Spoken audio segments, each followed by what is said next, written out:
नमस्कार दोस्तों। रुद्रपुर विकास खंड के अंतर्गत जगदीशपुर गांव में आग लगने से सैकड़ों एकड़ पर फैले फसल जल का राख हो गई। पूरा गांव में केवल लाखों का ढेर ही दिखाई दे रहा है। ग्रामीणों ने जैसे तैसे करके आग पर काबू तो पा लिया, लेकिन दोषी प्रशासन को बता रहे हैं। उनका आरोप है कि आग लगने के दौरान प्रशासन से किसी भी व्यक्ति का कोई पता नहीं था और फायर ब्रिगेड का भी कहीं नामो निशान नहीं था। फायर ब्रिगेड की सिर्फ 1 गाड़ियां आई, जबकि आग कम से कम 50 एकड़ से अधिक जगह पर लगी थी। उसके बाद भी फायर ब्रिगेड आग बुझने के बाद वहां पर आई थी। ग्रामीणों का ये भी कहना है कि प्रशासन को बार बार चेतावनी देने के बाद भी, बार बार आरजी लगाने के बाद भी किसी तरीके की कोई सुनवाई नहीं की गई और पूरा का पूरा जो नुकसान हुआ है उसकी जिम्मेदारी सिर्फ और सिर्फ प्रशासन की है। ग्रामीणों ने जैसे कैसे आग पर काबू तो पा लिया, लेकिन जितना नुकसान इस बार हुआ है वो शायद पूरे साल के मेहनत करने के बाद भी भरपाई न हो सकते। जिस किसान ने सालों की मेहनत करके उस फसल को खड़ा किया था, उस फसल के बदौलत वो अपने सपने संजोए थे, अपने जीवन के नए आयाम देखे होंगे, अपने बेटी की शादी के सपने देखे होंगे, लड़के की पढ़ाई की फीस के सपने देखे होंगे। वो सारे के सारे सपने इस आग के साथ जलकर राख हो गए। हमने वहाँ की ग्राउंड रिपोर्टिंग किया, लोगों से बात किया और वहाँ की हकीकत जानने की कोशिश किया। देखिए हमारा विशेष रिपोर्ट।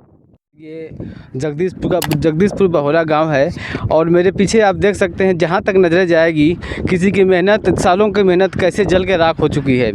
जहां जहां तक आप देख सकते हैं पूरी चारों तरफ राख ही राख आपको दिखाई देगा। पूरी फसल जल के राख हो चुकी है और जहां तक दिखाई दे रहा है सारी जली हुई फसलें और राख के अलावा और कुछ भी दिखाई नहीं दे रहा है।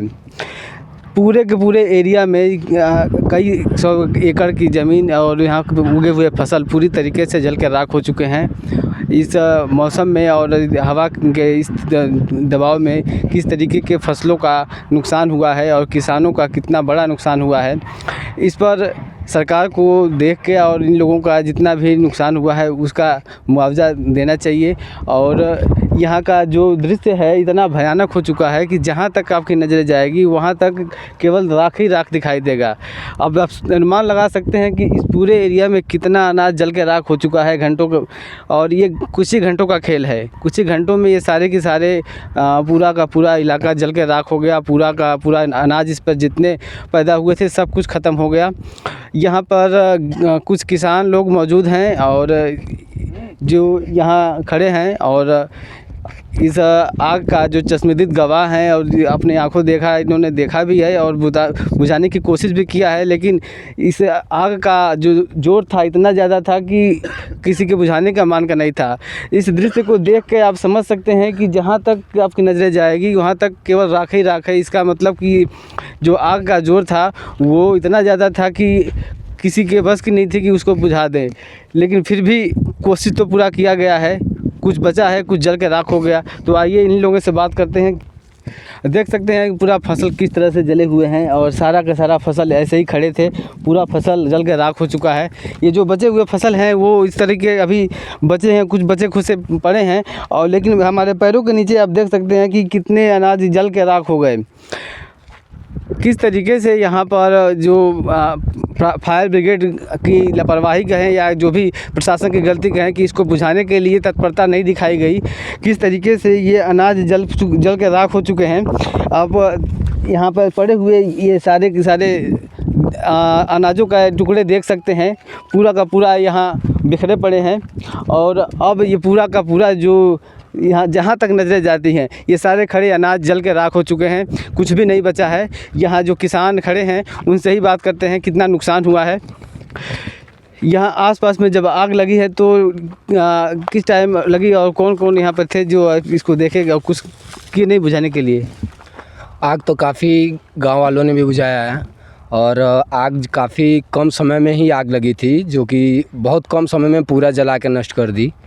और गांव के जो भी मेंबर थे सारे लोग अपने आप से इस आग को बुझाने का कोशिश किए। गवर्नमेंट भी आई हुई थी, तो फायर ब्रिगेड भी आई हुई थी, बट उनके बुझाने से नहीं बुझी और इस हवा के लहर की से जहाँ तक आग को जाना था वो ले गई। तो इसमें कितना नुकसान हुआ होगा अनुमानतः? समथिंग आपके सामने है, बट मैं अगर बोलूँ तो 80 प्लस या 100 बीघा तो जला हुआ है, जिसमें से बहुतों का नुकसान हुआ। कई महीनों की सफल थी उनकी फसलें जो लगी हुई थी, कई महीनों का उनका मेहनत था, चंद समय में जल के राख हो गया। अच्छा, आपको ये अनुमान लग सकता है या बता सकते हैं कि यहाँ आग कहाँ से आई? दूर दूर तक तो घर भी नहीं है कहीं। नहीं, आग तो हर आई है, इस बार भेड़ी बकरुआ की तरफ से इस बार भी वहीं से आई है। हर साल उधर ही से आती है, इस साल भी आई है और उधर से ही इस बार भी आई है।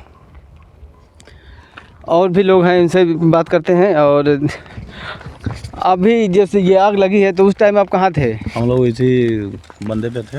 तो प्रशासन की तरफ से कोई बुझाने वाला आया था, फायर ब्रिगेड? नहीं, उसके बाद आए लोग, जो फ़ोन किए हैं तब आए हैं लोग, प्रशासन आए और फायर ब्रिगेड आया। फायर ब्रिगेड एक ही आया था। यहाँ पे एप्लीकेशन भी हम लोग दिए थे फायर ब्रिगेड के लिए। एक फायर ब्रिगेड से क्या होगा? इतना ज़्यादा यहाँ पे जो क्षेत्र है, एक से कुछ नहीं होगा। नहीं, और चाहिए। हम लोग बोले थे पहले भी कि यहाँ पे थाना जो है, कौन थाना है, यहाँ पे रखने के लिए फायर ब्रिगेड के लिए एप्लीकेशन भी दिया गया था, लेकिन स्वीकार नहीं लोग किए हम लोग के लिए। जब कृषि का क्षेत्र है पूरा, यहाँ दूर दूर तक केवल कृषि का क्षेत्र है, तो प्रशासन को इस पर ध्यान देना चाहिए ना कि यहाँ पे कुछ भी हो सकता है, तो फसलों का नुकसान ना हो, इसके लिए कुछ व्यवस्था की जाए। प्रशासन जब जलने लगा तब प्रशासन आई है, जब फसल जलने लगी है तब प्रशासन उसके बाद आई है। कुछ बचा भी है कि सब खत्म हो गया? नहीं, सब खत्म हो गया, जल गया। तो अब क्या कहेंगे सरकार से? कुछ बातें बताएंगे अपनी, कहेंगे सरकार को? सरकार से यही कहेंगे, जो फसल जला हुआ है उसका कुछ भरपाई करे सरकार, मुआवजा दिया जाए। अनुमान ये भी लगाया जा सकता है कि कहीं ना कहीं प्रशासन की भी लापरवाही है कि जब प्रशासन को इस बात का अनुमान क्यों नहीं लग पाया कि यहाँ जब दूर दूर तक कृषि का क्षेत्र है, दूर दूर तक खेत हैं और खड़ी फसल हैं, तो उसके हिसाब से अनुमान लगा के कम से कम सुरक्षा व्यवस्था तो रखनी चाहिए कि कभी भी कोई भी हादसा हो सकती है। हज़ारों लाखों करोड़ों का ये पूरा का पूरा प्रॉपर्टी और जितने अनाज थे सब जल कर राख हो गए। अब इसका जो भरपाई होगा कहाँ से होगा? जो किसान बरसों सालों से मेहनत करते हुए इस पर पूरा जी जान लगा के अपना फसल तैयार किए, उस पर कितने सचने संजोई होंगे इस फसल को लेके, वो सारे के सारे इस आग के साथ जल के राख हो गए। अभी देख सकते हैं हम उसी जगह पे मौजूद हैं और तेज़ हवा चल रही है, अभी भी आग यहाँ जल रही है। इस आग से हो सकता है कि लपटें उड़ के हवा के माध्यम से कहीं और जाएं और फिर से कहीं आग पकड़ ले। इसको भी बुझाने का कष्ट नहीं किया गया। पूरी तरीके से अभी आग बुझी भी नहीं है, जल रही है। और अभी दूर दूर तक जो फसलें हैं इस इलाके के अलावा और कहीं भी, वो सभी खड़ी हैं। और अगर इतनी लापरवाही रहेगी तो कहाँ से किसान का बचत होगा, कहाँ से कोई फसल बचेगी और किस तरीके का कोई अनाज पैदा होगा? जहाँ तक नज़रें जा रही हैं केवल राख ही राख दिखाई दे रहा है। इसके बाद भी अभी सबक नहीं मिला कि इस जगह को बुझा दें, बंद कर दें। कि रात होने वाली है, ठंड हवाएं चल रही हैं तेज़, इसके साथ उड़ के लपटें दूर दूर तक जा सकती हैं और आग को और बढ़ा सकती हैं।